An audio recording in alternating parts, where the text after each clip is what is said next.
Good evening. We begin the evening news with our weather. We have a threat of severe weather tomorrow that could bring some hailstorms to our area. Let's get over straight to our chief meteorologist, Travis Herzog, with a look at the timeline for tomorrow.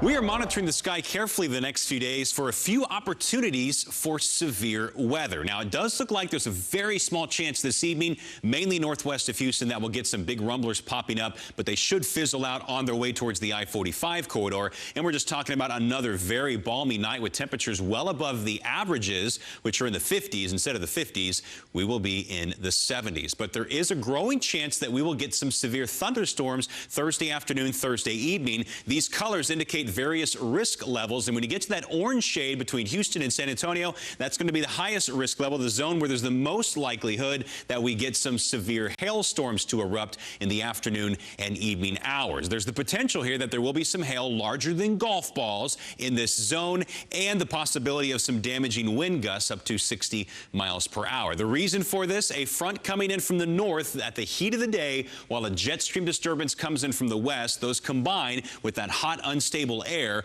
to provide plenty of fuel and lift to generate those very tall thunderstorms. And because they get so high in the atmosphere, it increases the chances that we're going to get some large hail. And then because of everything rushing down, you can also get some gusty winds when those things begin to hit towards the ground. So here's future track for Thursday. The first half of the day pretty dry. By 3 o'clock, we start getting some activity on the radar. It's possible by 3 we'll be under a severe thunderstorm watch. And then we see these isolated, scattered, severe, heavy thunderstorms erupting between 5, 6, 7 o'clock. That's when they'll be more towards the city of Houston and the I-45 corridor. As we get towards 10 o'clock in the evening, things should start to quiet down as the atmosphere will have turned over quite a bit and things will begin to stabilize. So get ready for increasing rain chances as we go through the day on Thursday. We are expecting that there's going to be a 70% chance of thunderstorms in the afternoon and evening. Friday, we cool off with the front rolling in here. Instead of highs in the 80s, we're stuck in the 60s. Then for Saturday, a 90% chance of thunderstorms as we get into the overnight hours.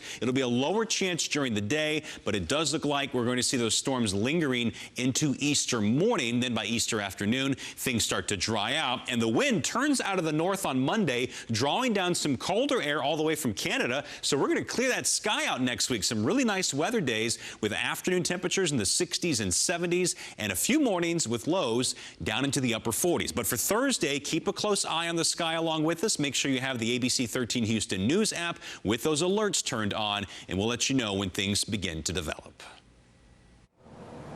Travis, thank you very much. Now let's get you to the very latest in the COVID-19 pandemic. It has now killed 60 people in Southeast Texas and has infected more than 3,700 people here in our community. Something even at this point White House officials are noticing. Yesterday, I had the opportunity to have a private phone call conversation with Vice President Pence, where, among other things, we spoke about the situation in Harris County. In fact, he raised the issue with me because he wanted to make sure that Harris County was receiving everything that it needs to respond to COVID-19. Governor Abbott says that after that phone call, he spoke to officials in Harris County and sent 125,000 more masks to help those on the front lines here. He also stressed that we really need to continue social distancing. We also just got an update from Harris County after about 5 p.m. this afternoon on County Judge Lena Hidalgo's decision to close county parks during Easter weekend. ABC 13's Maya Shea has been following all the latest developments. Since the beginning of the pandemic, Mayor Sylvester Turner and Harris County Judge Lena Hidalgo have really walked in lockstep, at least to the public, about how they are taking this pandemic head on and those stay-home orders. Well, today we see a little bit of the difference, the light between the two of them. The county judge deciding for all the county parks to shut them down, the mayor saying the city parks will remain open. As we traveled around the city and looked at some of the parks, we'll say a lot of people are practicing social distancing, but there are also plenty of people who were perhaps a little too close for the comfort of public health officials. They were still congregating. That is ongoing. County Judge Lena Hidalgo saying that the county parks that are popular, she does not want to take any chances. They're going to be shut down starting Thursday evening into the Easter weekend. Mayor Sylvester Turner saying, hey, the city parks, they're going to stay open, but if people do not behave, he reserves the right to have them shut down. It was not an easy decision for me. I love county parks. I love all our parks. That is the respite. That is my solace, is for me personally to be able to go for a run at our parks. And so it's going to be hard for me, but it's something we have to do. The city park rangers, if they go to a park and people are not engaged in social distancing, they have the authority. I've given them the authority to shut the park down. Both the mayor and the judge are urging individuals to simply be responsible, stay at home, practice social distancing, and certainly do not go to worship in any sort of large groups this weekend like churches and other places. They want people to worship from their homes. Reporting from Transtar, Maya Shea, ABC 13 Eyewitness News. All right, as those local leaders do what they can to help us through this pandemic, so are lawmakers in Washington, and ABC 13 was the only station to talk to Senator Ted Cruz today about all of this. ABC 13's Tom Abrams has that interview. As you know, Texas Senator Ted Cruz is from here in Houston, and right now this week he's at his home here. But just because he's in his house, it doesn't mean he's not trying to help Texans get through this crisis. The Republican senator is on what he's calling a teletown hall tour, visiting with constituents from across the state from his Houston home.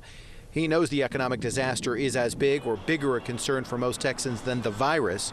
So many are out of work, oil prices are low, it's a mess. But he says help is coming from the $2.2 trillion stimulus package. A couple earning $150,000 a year or less with 3 kids is going to get a check for $3,900. That's designed to be real, immediate relief for families that may be scared, may have lost their job, may not be sure how they're going to pay the rent next month. Cruz said he has pushed OPEC to cut back production and hopes they'll do the right thing to help the American energy industry and stop blaming Russia for the impasse. My response, Tom, I said, look, Russia is our enemy. We know Russia's our enemy. They act like our enemy, and we treat them like our enemy. You're supposed to be our friend, so damn well act like it. Above everything, though, the senator says none of the health or economic worries can be abated without a vaccine. I've introduced legislation to accelerate that process, to streamline that process, to use the incredible innovation of the United States, of the American economy, to defeat this crisis. You may remember that Cruz self-quarantined twice at the very early stages of the pandemic here in this country because he was exposed to people who then had the virus. But he said he's healthy, as is everyone in his family. Reporting tonight from Southwest Houston, Tom Abrams, ABC 13 Eyewitness News. All right, now, the coronavirus and all of this shutdown could put Houston in a worse place economically than most other big cities in this country because of the fact that we are facing larger economic impacts at this point as well. ABC 13's Deborah Wrigley breaks it down for us. Just behind us is the Southwest Freeway. It's rush hour, but a few weeks ago it would have been bumper to bumper in both directions. But fewer people are driving now. They're staying at home, working from home, or in some cases they have no jobs. For the Houston area, it's a double blow. Houston, like other big cities, is being hit hard by the economic shutdown, but beneath the surface, another kind of trouble that's taking hold of the oil and gas capital. Massive layoffs across the board that are going to be very difficult and take a long time to restore, and high prices for oil are not going to be sustained because people don't want to use oil and gas anymore. They want renewable sources for a lot of very good reasons. Halliburton laying off thousands of employees amid plunging oil prices. It could be a warning, Dr. Stephen Kleinberg with the Kinder Institute says is a matter of adapt or perish. Wind energy, all kinds of technologies there that Houston needs to begin to develop in a rapid way, or else the energy revolution will pass us by. He believes an oil downturn will have a major impact on the Houston economy, magnified by the way the pandemic has brought the national economy to a near halt. The Kinder Institute also released data that shows Houston and Harris County are saving lives by the stay-at-home policy. Without it, more than 4,500 people might have died so far from the virus. Without social distancing, I think it's entirely foreseeable that we would see a much larger death total than we have seen. Bottom line, Houston has survived disasters, downturns, recessions, and is getting through a pandemic better than some other large cities. But it doesn't mean change isn't painful. Deborah Wrigley, ABC 13 Eyewitness News. Well, some good news here. Houston rapper Trey the Truth doing his part to help fight COVID-19. Today, he donated a few thousand masks to the Harris County Jail and to Methodist Hospital. He says he just wants to do his part to help the community. Harris County Sheriff Ed Gonzalez also says he is grateful for the donation. He says it will help jail personnel and inmates. Now, for some families, the COVID-19 pandemic has resulted in job loss, financial instability, even hunger. And that's why Good Morning America has teamed up with Feeding America to help. Tomorrow, they will be hosting a Day of Hope at food banks across the country, including right here at ours in Houston. ABC 13's Erica Simon has more from the Houston Food Bank. First and foremost, guys, I am wearing a mask because anybody who comes into the Houston Food Bank, be it an employee, a volunteer, whoever, must have their temperature taken and wear a mask. We, of course, are respecting their rules and guidelines. Safety first, health first. Second of all, this place is hustling and bustling, trying to get ready for Good Morning America. On top of that, they are providing countless meals to those in need. Volunteer after volunteer is burning the midnight oil at Houston Food Bank. They've got an important job to do. Clean, sort, and pack food for thousands who really need it during the COVID-19 pandemic. We're working with 12 ISDs right now, trying to do the mobile distributions with them. We're working with every health department where we can provide the quarantine kits if somebody has been quarantined and they don't have the resources to be able to do that. And so just the workload has gone up significantly. Currently, the food bank is distributing 750,000 pounds of food a day, which is approximately 625,000 meals. They go to pickup sites all over the city, including here at Good Hope Missionary Baptist Church in 3rd Ward. We've gone from 20, 25 families some weeks to now with 260 families. Leontine Gentry was so grateful for her meals, she hopped out of the car and started praising God while she waited in line. I'm blessed that we have this kind of commodities coming into the area, and I love those Washington apples. ABC and GMA wanted to take action and connect viewers like Leontine Gentry to food resources. In partnership with Feeding America, they'll be doing just that Thursday through their Day of Hope. They'll be on site here at the Houston Food Bank and ready to show the rest of the country how they're doing their part inside and outside the facility walls. It's a blessing. Like this is my second time here.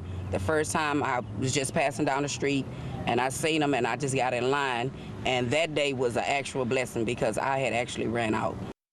If you feel well enough and are physically able to, come and volunteer here at the food bank. They certainly need it. If you're financially able and you're still in good shape with your finances, you can also text in a donation. Text ABC13 to 41444. We've teamed up with them on a text campaign.